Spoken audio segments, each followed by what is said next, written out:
Okay, guys. So we are going to move on to using prepositional phrases as adjectives. This is on page 174, and everything you need to know is in this blue box. These 4 things so that you can do this exercise. So let's talk about prepositional phrases and prepositions as a review first. And we've been doing prepositional phrases all year. And what we normally do is we put parentheses around them, preposition, any modifiers, and then some kind of noun or pronoun that is your object of the preposition. And we decided that finding the prepositional phrase was just easier than finding the preposition.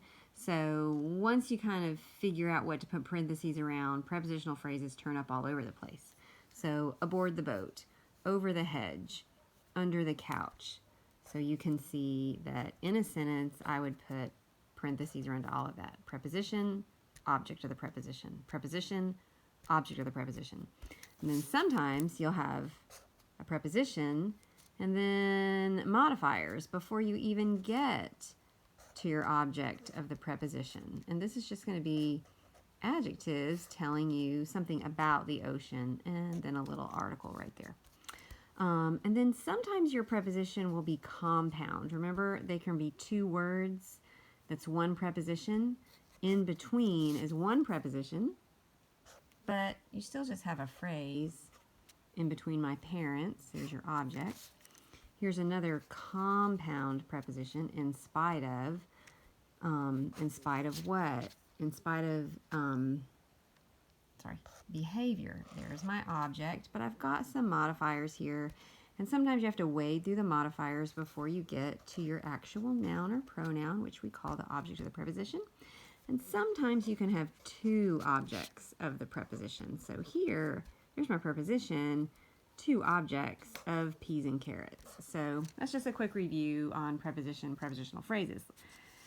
Now, prepositional phrases have always been either adjectives or adverbs. So next unit we'll talk about how prepositional phrases probably modify the verb. But let's talk this unit about how prepositional phrases modify a noun. And that makes prepositional phrases adjectives here. So let's do some examples. Sophia is the only one with curly hair. Well, I'm just going to go ahead and get my prepositional phrase out of the way. And then whenever you have a prepositional phrase, it is almost always going to modify the noun directly behind it. Now, one is not a noun, one is a pronoun, but remember, adjectives modify nouns and pronouns. So as long as that is a noun or a pronoun right before your parentheses, you have a prepositional phrase functioning as an adjective phrase. And if you want to label everything else, you can, just so that you know what you're doing and be confident. But prepositional phrases as adjectives are super easy. The computer on the table is mine. Well, if you're getting good at prepositional phrases, you can see it right away. There's your verb coming down there, and there's your subject. But here's my prepositional phrase. Is there a noun before it? Yes. And we're asking the question, really, which one? We're asking the adjective question, which one? Which computer? The one on the table.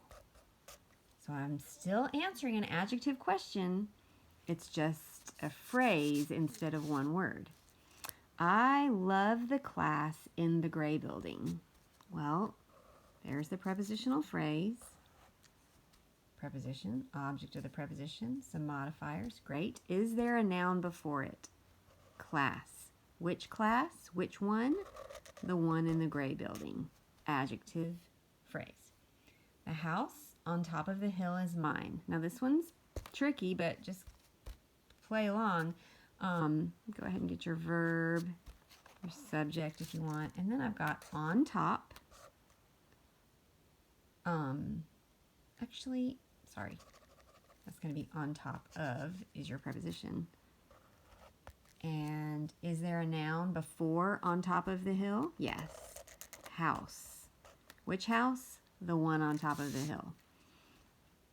The argument between my sister and me is silly. Between my sister and me, I have two objects of the preposition. One preposition. Is there a noun before it? Yes. Argument is a noun.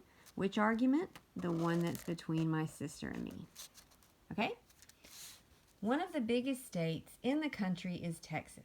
Now this one is the one I was actually going to do up there, but okay, follow along.